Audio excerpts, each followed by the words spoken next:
Hi, and welcome to the Route to CISO podcast. It's me, Chris Rides. I'm going to be your host, and I'm going to be chatting to seasoned Chief Information Security Officers about their career journeys. We're going to be unencrypting their real-life stories and searching for the hidden keys to help you fast-track your cybersecurity career. Welcome to Season 2 of the Route to CISO podcast. Today, I'm lucky enough to have another Brit joining me, Jake Bernardes. Thank you so much. Thanks for having me on. Pleasure to be here, and it's nice to also have a reciprocal British accent. I'm rarely interviewed by someone who's English, so this is good. We might have to get some. We'll have to make sure that the closed captions are on well, because there's probably a whole bunch of people that won't understand what we're saying. Well, I always get tagged as being Australian. For some reason, in Southern California, they think I'm Australian. I only put it down to the fact that I'm Northern and I'm not like a Cockney, and therefore I say things that I don't know, like reciprocate, like, and they think, yeah, I'm constantly being asked if I'm Australian here for some reason in LA and California. Well, I wouldn't say it's a Northern thing, because when I lived on the East Coast, I got it a lot less. And then as I moved further west, I get Australian all the time. Like 90% of the time I get Australian. And I sit there and think, I do not sound Australian. I don't think I've ever sounded Australian.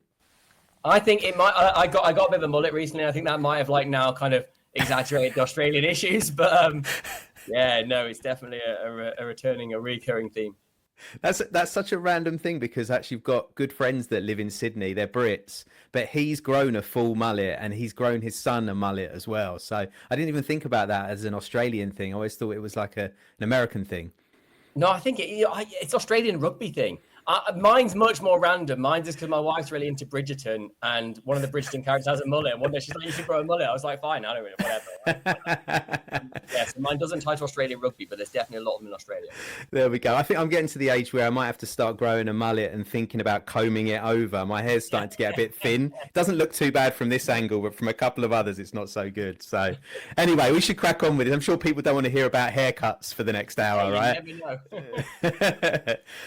Well, could you give everybody just an introduction of what you're up to right now, and then we'll take a big sort of deep dive into what you've been up to and how you got to this point. Yeah, my name is Jay Bernardes. I'm the CISO at Anecdotes AI, which is a GRC automation platform aimed specifically at enterprises, trying to revolutionize how you deal with the complex regulatory requirements of SOC, ISO, and many other things. Apart from that, I also do some advisory work at a bunch of startups, support a couple of kind of fractional CISO roles, and do a fair amount of this kind of speaking, podcasting, and sharing what I like to think are reasonably strong opinions, at least enough that people find them interesting at times. No sitting on the fence then, no? Never sit on the fence. You've got to have an opinion on everything. I think it's good to be authentic. I mean, I'm sure we'll end up talking about branding and all of the rest of the stuff that kind of tends to come up, but like, you've got to be yourself. Right, that's what people buy into, and they don't want to know that you're fake. If they ever get to meet you and you've been fake, Chris, all this time, you know, online, and all of a sudden they meet you, and that is nothing like that. Exactly. No, I agree. You've got to be authentic. But I mean, part of that we're going down a philosophical route pretty quickly, but you have to also know who you are, right? I think part of it is working out who are you, what is your voice, like what do you actually want to say, and how do you want to be heard?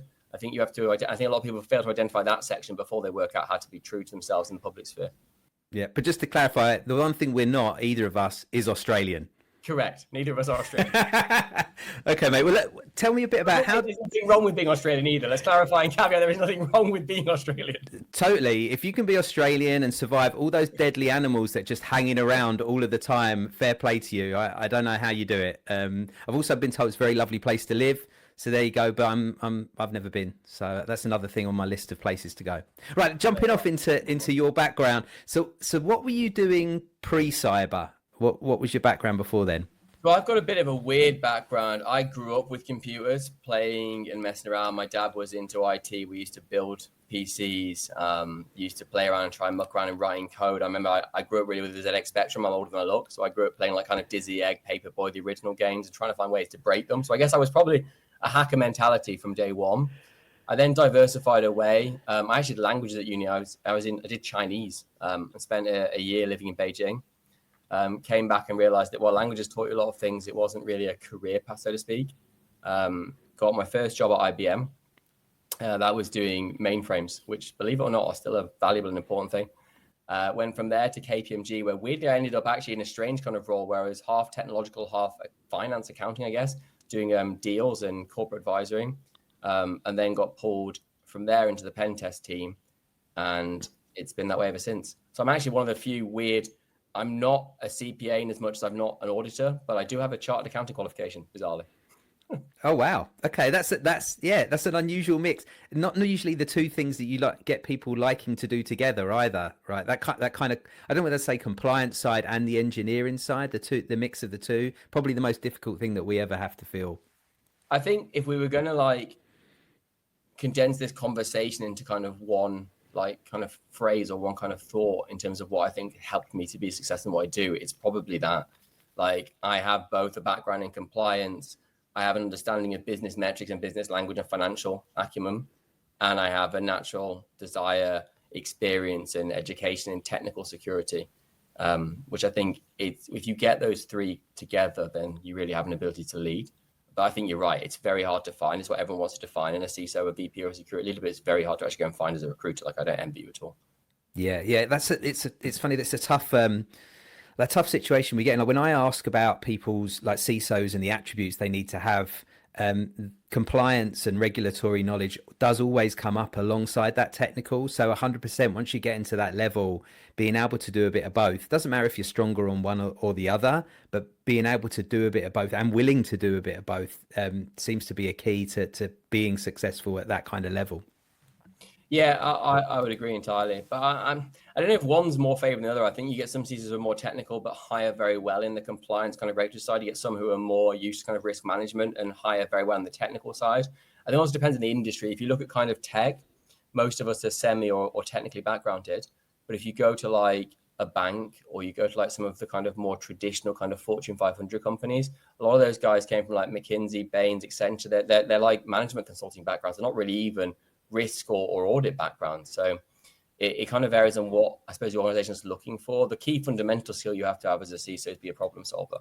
Like this is the one role at the table where there isn't really a defined this is your job, other than like don't get us breached. Like the rest of it is constantly evolving, constantly changing. So I think really it requires someone who knows how to solve problems, and those kind of people come from many different backgrounds, which is probably why you see so much diversity in it. The one thing you don't see, which I mean, this is I'm going to kind of destroy your train of thought straight away. But the one thing I think is interesting is that what makes good CISOs, either by their seat at the table or by their background, what we don't see is many CISOs going to CEO.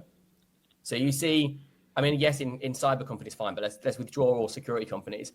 You otherwise see CEOs that come from finance, from legal, from sales, from marketing, from every other world, apart from kind of IT and cyber. And I think that's something we have to fundamentally change and work out why what people who are considered good CISOs today aren't good CEOs in a standard business. If they're good at leading businesses and leading functions and delivering kind of business outcomes, they should be better at that. So I think that's the big question is when we talk about what makes a good CISO, it's what makes a good CISO that would also potentially make a good CEO in the future. And what? Yeah, no, I've never thought about it that way. So it's interesting. You don't see that, and like obviously within a cyber company or a cyber product company, okay, I get it. Why you may do, but outside of that, you don't. Is there something in particular that you think is missing, or is something in particular that the board is missing and not seeing? I guess. I mean, you're setting me off on a rant here, but I think there's two parts to it. I think one is that most CISOs are woefully underqualified for the positions that they currently hold from a business leadership perspective. Like a CISO wasn't a thing until 20 years ago, and a CISO wasn't really a thing until 10 years ago, and CISOs weren't massively a thing until 5 years ago, right? So you and the rest of those board roles have been around for decades, if not centuries. So like what you've got is a problem here where these people have sprung up into leadership roles because we've had to have leaders in that space suddenly. But most of them have come from, like as you point, either from a risk regulatory background, so they're heavily ingrained in kind of compliance understanding, or they're very technical people, they're engineers. They haven't necessarily had that background or that longer route through kind of entry to middle to senior to like VP management paths. They've allowed them to develop the business acumen and the people management skills.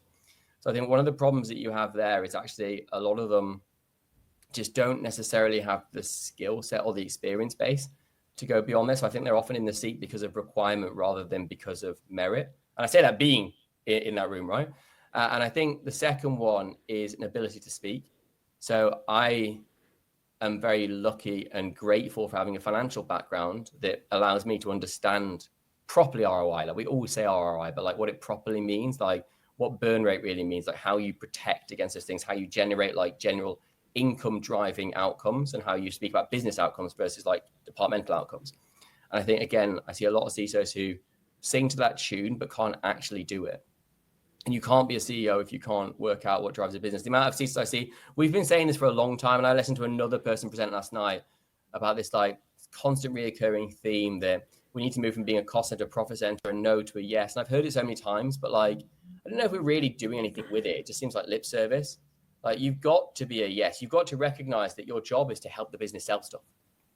Like, if you're selling cans of beans or sunglasses or shoes or whatever the hell you're selling, like, your job is to help the business sell stuff because that's the business's main predominant outcome.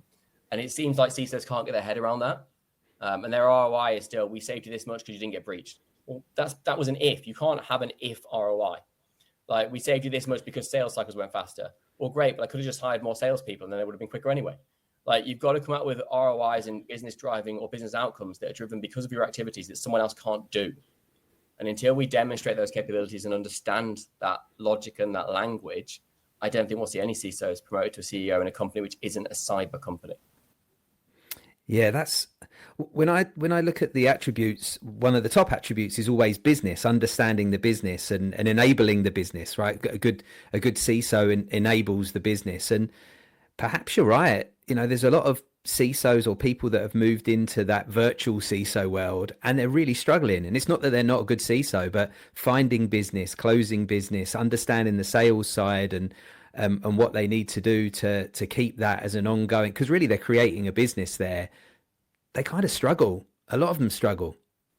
And also they go into a role as a fractional, as a virtual CISO, and I've done it and continue to do it now and then, where they think their job is just to go and fulfill the security requirements. And maybe the scoped engagement says you're going to do A, B, and C, and if you deliver that, you're getting paid for it, which is great. But most advisory roles aren't well scoped. There, we want you to come and help drive the business. Well, that predominantly means that they want you to try and help drive sales. Like, by whatever metric that is measured, however you want to look at that, however you want to integrate yourself, it maybe it's not a direct cyber product. Maybe it's, like I said, selling shoes. So like, how does a CISO help a business sell shoes? Like, you've got to try and solve those business problems. And that's what I think you get to is its ability to solve business problems and look at business outcomes and contribute to those is core and more fundamental than any of the skills that we think we're supposed to have. That's, well, it was when I've been asking like 500 CISOs what their top 3 attributes were. And then I sort of plotted it out and I can tell you one of the top 3, I would say it probably is number 1, is that business, you know, that I mentioned before, having the business knowledge and being able to like make sure that what you're trying to do from a security point of view is valuable and enhances the opportunity to do business rather than detracts from the opportunity. Yeah. So I think people realize it's number 1, but that doesn't necessarily mean that you are good at it. We'll probably come back to that because I think I'll be interested to see the ways that people that maybe don't have the similar backgrounds and you can build on those skill sets, like if they need to. But let's come back to that in a minute. First of all, obviously, so you went from working from a consulting and you went into pen testing. At what point did you get up to sort of that leadership position? Because that's a big jump a lot of people struggle with. Yeah, so I mean, I'm going to, again, throw your questions out the window and kind of go. It's still about how I got there. So I went to NCC Group, which was then a very successful, fast-growing company. It's since seen somewhat of a demise, but at the time it was very, very relevant in the UK and globally. And they did a whole bunch of different things, technical and non-technical, got involved both in the pen testing side and the RM&G side, which is kind of your risk management, traditional kind of cyber consulting. And I guess for me, the biggest thing that I would say as a career tip for getting from here to leadership is willing to take risks and say yes. So for me, I'd say in 2 or 3 steps, I took, I suppose, clients and projects on, which were incredibly hard and way out of my capability and experience. And just, I'll work it out. And I think that was number 1. The second one, I then took a job in Jordan at the drop of a hat. I mean, it's a bit of a random story. So I got called by my ex-boss, then Ben Jepson, who's still a very good friend of mine. They'll probably listen to this at some point. Who just said, can you go to Amman to do a project that was GDPR breach remediation, technical and non-technical components?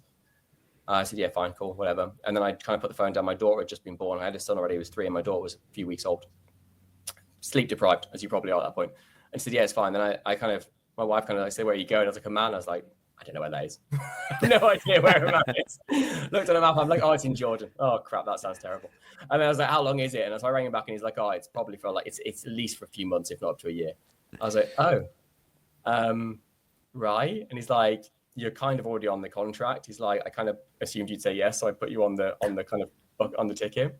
So you'll be going out and coming back. And I was like, I'm not going out and coming back to Jordan every week. I was like, that sounds horrendous. So I came back and said, look, I'll do it, but you need to fly my family out there and we'll stay out there and we'll live in so we stayed in a suite on the Dead Sea in a beautiful hotel for several months. And I loved it.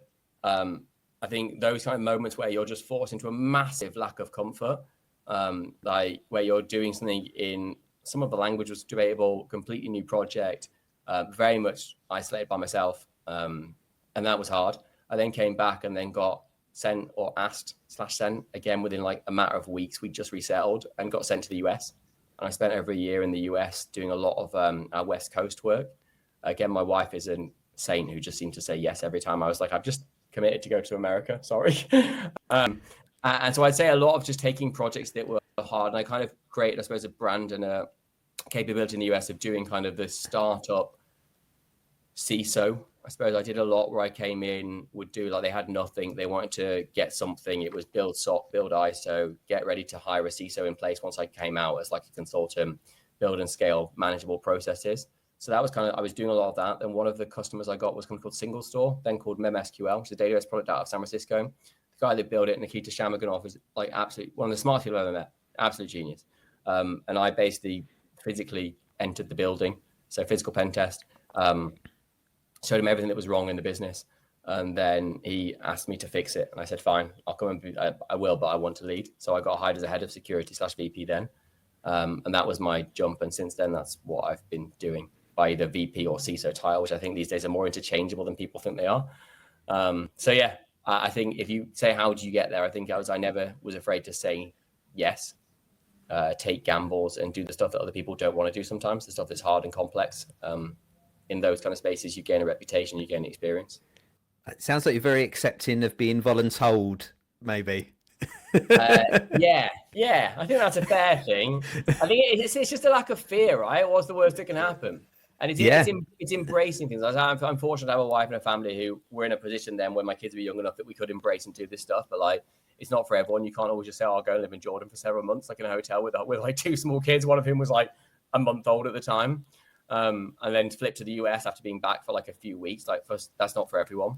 But I think in those moments, you're able to gain experience, both not just professionally, but taking it more emotionally, like also individually, is like the stuff that you can't teach people in their careers or in education, that you gain from just being in those places, in those moments, and seeing who you really are. And you talk about finding your authentic self. It's like you find your authentic self when you're uncomfortable. You don't find it when you keep doing the same things you've done every year for the last 10 years. Yeah. Well, they say, I mean, you can't create muscle without breaking some, right? That's how you build muscle. And and diamonds are made. Some class diamonds are made under pressure. All these classic, but it's very true, right? If you're not pushing yourself, it's easy to get bored, and that's what causes career failures or career stagnation. And to big huge shout out to the partners out there that are just willing to sort of say, yeah, I back you, right? Let's go out and do this, because you wouldn't. I know what it's like, right? I'm married with a 5-year-old, right? If I wanted to do something and my wife was like, no, we're not moving, then it just doesn't happen. It doesn't matter how much I want to do it, and you really need that support at home, or from whoever it is to be like, yeah, go on, you should go and do that. So. And 100%, like you look now, like since then I've worked in the US, but basically lived in the UK. Like this time I've crossed the Atlantic like 14 times this year. Like the toll that takes on a family at home, like 100%, like the full respect and credit that we don't give to the person who's not the face, who's not traveling, who's not putting the work in, but is definitely putting the hours in. I think, yeah, definitely an underrepresented gratitude there. Yeah, good stuff. Well, look, you kind of started talking about a little bit. You talked about bit titles being interchangeable. And I think that's a really interesting part, because there's a whole bunch of people that I think are doing CISO jobs that don't have the CISO title. To some people, that's not important. To others, it's really important. And often just getting that first one to say, I've been a CISO or I am a CISO. Is there anything like, how did you get that first CISO title? And did it mean anything specific for you? Look, we know each other well on a personal, and this is going to work or whatever. Like, I don't care what you call me. I care what you pay me. That's what I've always said. And I've worked in security and SaaS security for the most of my career now, where people want to call you a CISO. because it's as much marketing as it is actual like a role and a job. So I'd be the first to say I'm a CISO by title, but am I more of a CISO than someone else who's a head of? They're probably more of a CISO than me at times. Like, it depends on who you've got. Do I have a ginormous team or ginormous budget? Probably not, compared to some people who are head of or even director roles. So I think in the security world, in the cyber world, CISO has become as much a marketing title as it has become an actual title. So I think often for me, I've been given it not because I've necessarily asked for it, but because it made sense at the time. But of course, we all aspire to that title because it then gives you the credibility and the ability to go sideways into CISO roles at a much bigger org or a different company, right? If that's what you want to do. So I think if you are aspiring for the title, I think you have to actively search for it. So whether that means going down into a smaller business or maybe traversing into the tech world where it's much more common and then going back afterwards just to get the title and move across, or actually having that conversation internally and say, I want to be a CISO, and they'll say why. And you have to be able to articulate your argument, right? Is it around your external branding personally? Is it around like your career development and the compensational package that comes with it? Is it about the reputation for the company and how that might look in front of kind of stakeholders and people like that? I think if it doesn't come accidentally, you probably have to search for it by movement or by conversation. I don't think it's necessarily a natural step career that some people see, because you still have this problem again where we could go into our CIO versus CISO. I'm open and controversial about the fact I think CIOs should be dying off. Like right now, we're all so cloud and so SaaS focused. Is the uptime is really provided by the vendor and not by the data center you're supporting anymore. So is the security not the primary concern, and therefore is a CISO not outranking a CIO? But you go to like the old school Fortune 500, and you still got CISO reporting to CIO, and the CISO is really like a director. So the natural career path on the IT side goes like analyst, junior manager, senior manager, director, senior director, CIO, right? Logical path. Everyone knows how it works. On our side, they don't understand that because there isn't like a ceiling, because you don't really know if the CISO is reporting here. He might go to the CFO. I have some CISOs who are like 3 lines below the exec team. So I think that's a complicated problem in itself. So I think, yeah, you have to actively go and look for it or actively ask for it. How do you feel about reporting structures? Because that's like different CISOs seem to feel different ways about it. And for me, from what I've spoken to people about, some of that seems to be past experience, like past traumas, even, things that didn't work out well, and more specifically about who they reported into rather than a title. But, I think it's different from everybody, right? I think it also depends on the person. So like I report right now to Jair, who's the CEO of Anecdotes, and I have a good relationship with him. We think the same way, we see our problems the same way, we're striving to do the same things. Previously at Wistic, I reported to Juan Rodriguez, who was the CTO, because in that case, most of what I did actually was involved in what he was doing, and we saw and thought the same way. And prior to that, I reported to the CTO and the CPO at Single Store at different times. And again, I think a lot of it is down to who the person is to whom you want to report to, right? A lot of people want to report to a CEO. Why? The CEO is the busiest guy in the company. In an ideal world, I'd rather report to a CTO every time, because A, he's technical, so he understands what I'm talking about. I'm looking at my CEO is very technical. B, he gets security, so he's probably easier to argue budget with than the CEO, just wants to talk about revenue drivers. And C, and probably most importantly, like he's probably got a primary focus for you because you're solving part of his problems. Whereas for a CEO, that's not always the truth. So I think you want to find where you report, if you have the choice, to where it makes most sense for you to get that resonating relationship, that availability of support and budget, and that point where you can converse and speak properly. The problem you have a lot with the CTO world is you've got to be technical. So a lot of CISOs are kind of in that mode of just, here's my vulnerabilities came out of Sneak or whatever other vendors are available. Throw them over the wall, can you please fix them? If you can't sit in Eng and understand how cloud architecture works, if you can't talk about how some of the security vulnerabilities in third-party components can or cannot be patched based on the various other things that are hung upon that and how it's cars that they built in the software world. Like if you can't have those conversations, it's very hard to sit in an engineering org and report to it. So I think that's one of the challenges that most people see in that world. So the ones that I find harder when you report to legal or finance. Finance sounds good because you can get budget, but the reality is it's probably not. I don't think CISOs belong in the legal and finance side. I don't think they belong in the product world. I think they should go to CTO or CEO. And I think that's either a preference for you if you have the challenge to steer that conversation, or if the company's already dictating where you go to, you have to adapt your personality and your asks to meet with and align with the person that you're reporting to. That's we actually did have, we've placed a few CISOs over the years, and I remember having one distinct conversation with one person that was placed in a company that just turned public, and getting right to that last stage.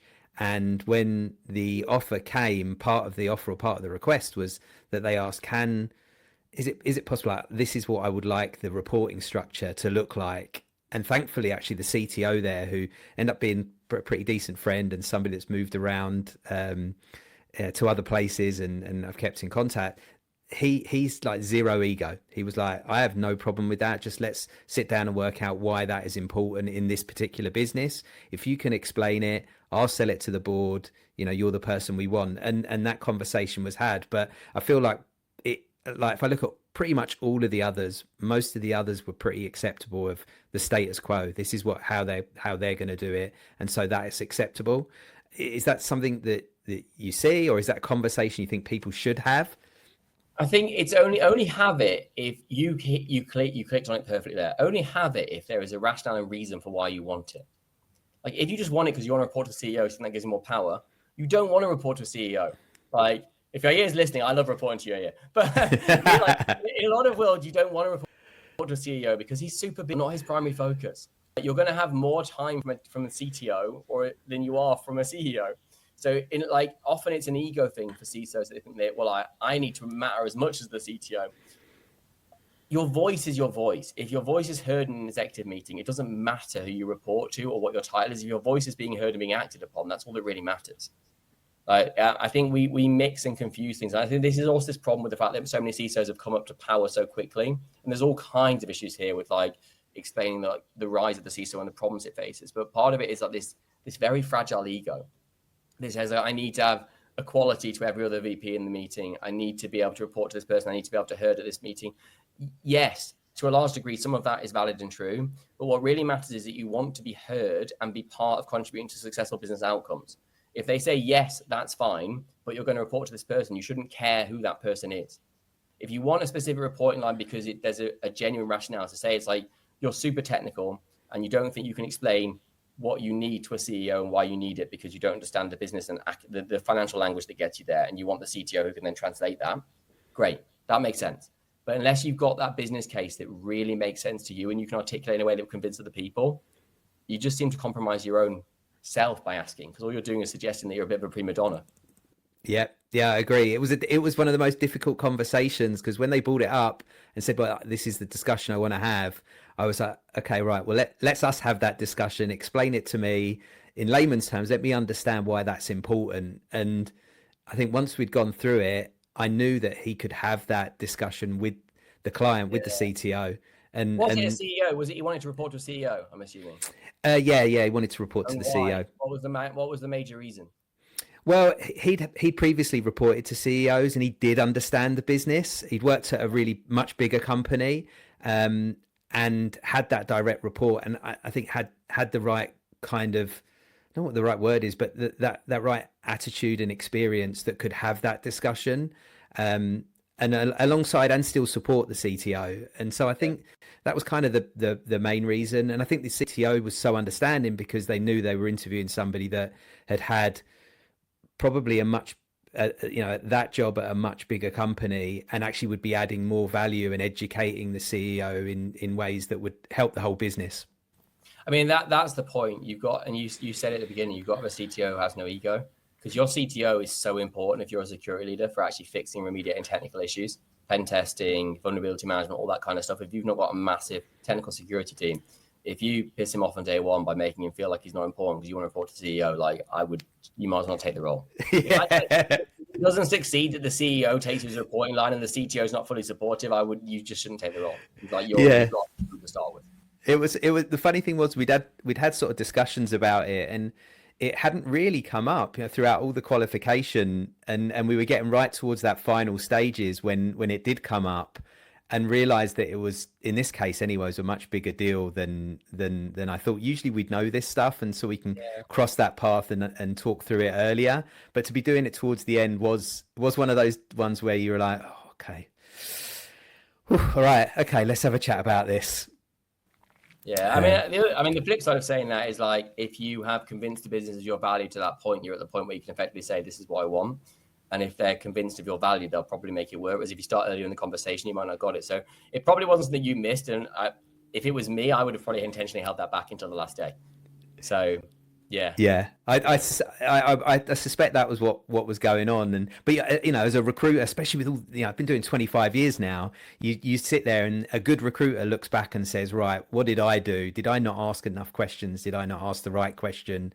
And you try and analyze what you could do better. That's what I always think as a good recruiter you should be doing, right? What can you do better? And it doesn't matter how many years you're doing it, you still will make mistakes. So yeah, but it was an interesting one. It was a good one to work through, and it's that sort of experience that you build on, and it doesn't matter how many years you've been doing it, you'll always get like a curveball thrown at you. And so, yeah. Okay, so we're actually going to be doing things a little bit different this season. This is going to be the end of part 1 of the interview with Jake, and then we're going to continue it next Tuesday with part 2. The idea is making it a little bit more digestible. This is coming back on some of the feedback we've had, so I hope you enjoy it, and if you've got any other feedback, please let me know. So signing off, your host to the Route to CISO podcast, Chris Rides. Catch you next week. Thank you.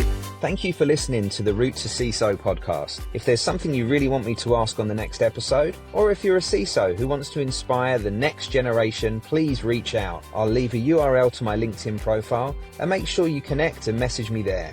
We're always looking for feedback, so please don't forget to like, comment, and subscribe wherever you get your podcasts.